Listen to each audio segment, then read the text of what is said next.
Hello guys, welcome to my channel. So in this video I'll be starting a new playlist on the microservices. So let's begin with the microservices architecture. So basically in this video what we are going to see is what are microservices. We will see what are the monolithic applications and why the monolithic application fails, and what are microservice applications and when to use and when to avoid this microservice architecture. So basically, first we will try to understand what is monolithic application. A monolithic application is a single unified system where all the features are built and deployed together. So let me try to make this definition clear by understanding through an example. Imagine you have an e-commerce application, and in your e-commerce application you have the all the five modules like the user module, product module, order module, and payment module, notification module.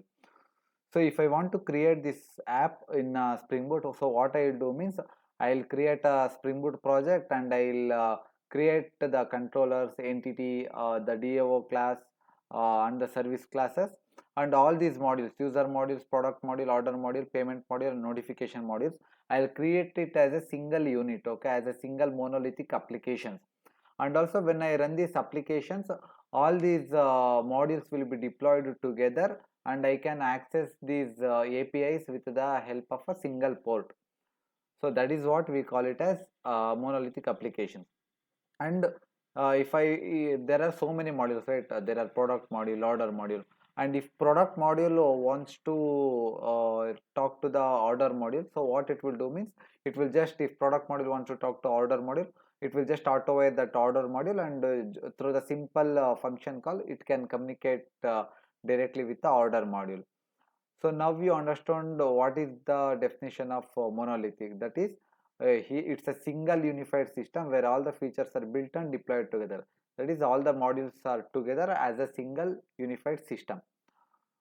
So now let's try to understand why it is fails. Okay, why this monolithic application fails. So the first reason is hard to scale. Suppose in this e-commerce application, in like during any big billion day time, you are getting many orders. Okay, the order modules is receiving so much of traffic, and you want to scale, increase the number of instances of the order module. Can you increase the number of instances for only the order module? No, you cannot do that, because this is a monolithic application, and if you want to increase the instances of order module, so you need to create multiple instances. So all these user module, payment module, product module, everything will be again it will be created, so that you like the it will be a loss of infrastructure for the company.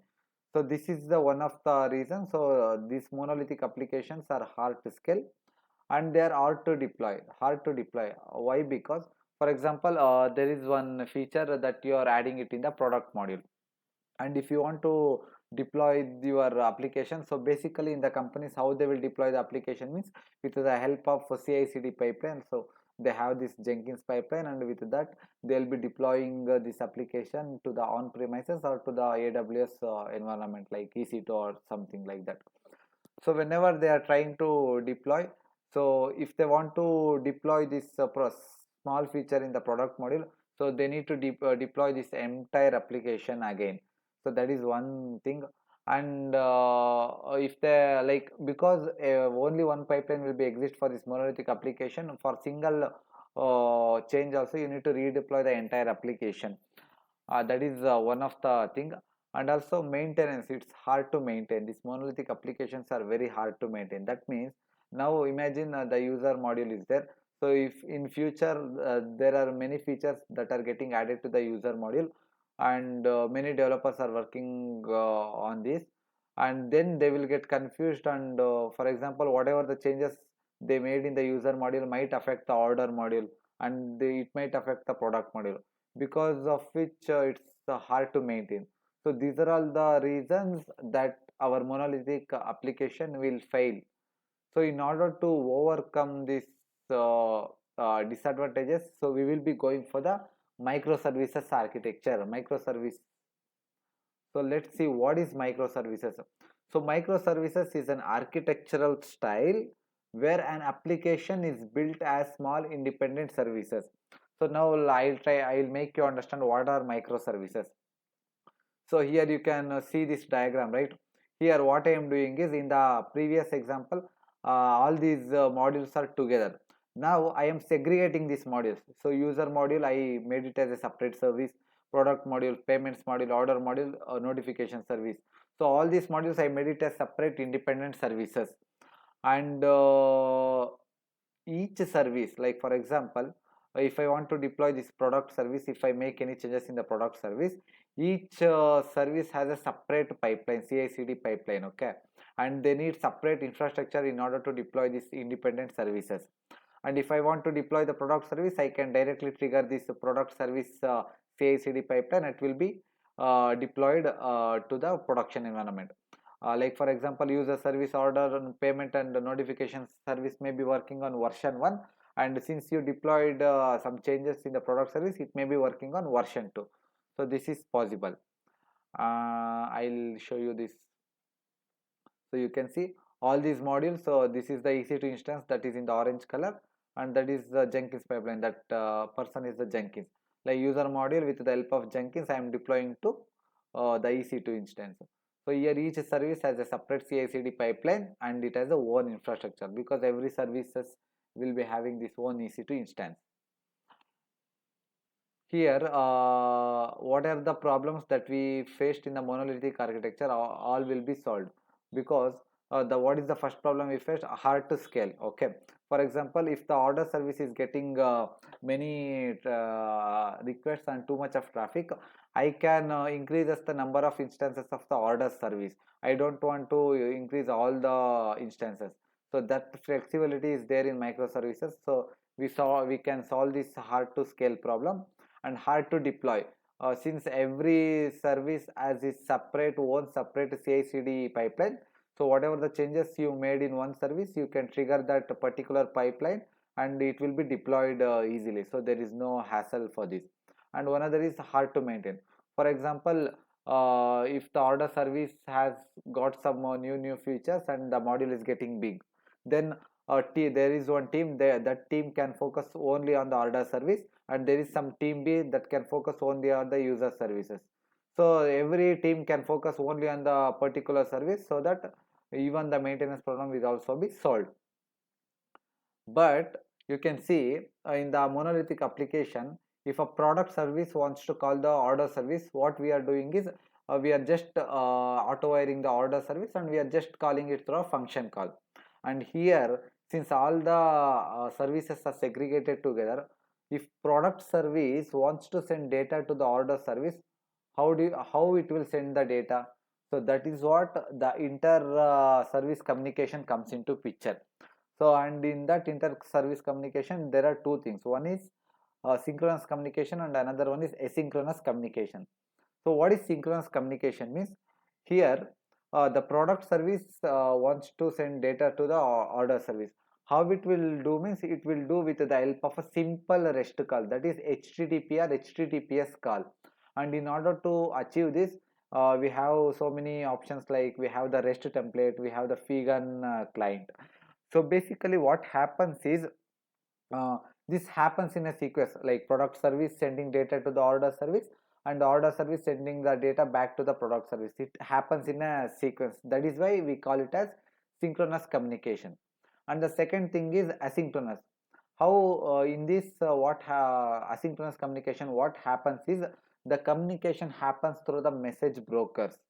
So what happens is, this product service will create an event, and it will put it in the message broker, and that message broker is responsible to communicate that event to the order service. Then based on that, order service will take the action. So that is known as asynchronous communication, because here the this data exchange will not happen in the sequence. We can call it as producer consumer model or pub sub model, and also we call it as event driven model, because this producer service is creating an event and putting it in the message brokers, and message broker is responsible to send it to the order service. Okay, so like for these message brokers, we have famous message brokers like RabbitMQ and Kafka. So in the future videos we will be learning about that one as well. So now we will understand when to use microservices.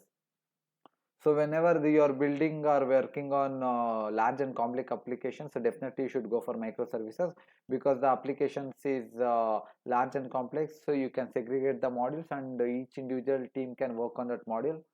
That is one thing. And second thing is multiple teams working in parallel. So that means team A is working on user service, team B is working on order service, and team C is working on payment service. When each service is very big, then you can use the microservices architecture. And need for independent scaling, you understood, right? Whenever you need to scale the order module, you can only scale the order module, you don't want to scale the entire application. So when there is a need for independent scaling, you can go for microservices. And high availability systems, so that means for example there are so many systems, right? User order, so many systems. If some notification service goes down, like for example notification has not been sent to the customer, then all the other services like user service, product service, they will be working as expected. Like they will be customers will be able to place the orders, but the notification is not going. That means the systems are highly available. One service will not affect the other services. That is when we will go for use microservices. And different technology requirements, that means you can, these services can be developed in multiple technologies. For example, user service, order service, I'll be using Java Spring Boot to develop. And for product and payment service, I'll be using Python. And for this notification service, I will be using some serverless application like the which is there in AWS, like the SNS, simple notification service. So like you can use different technology in order to have these different services.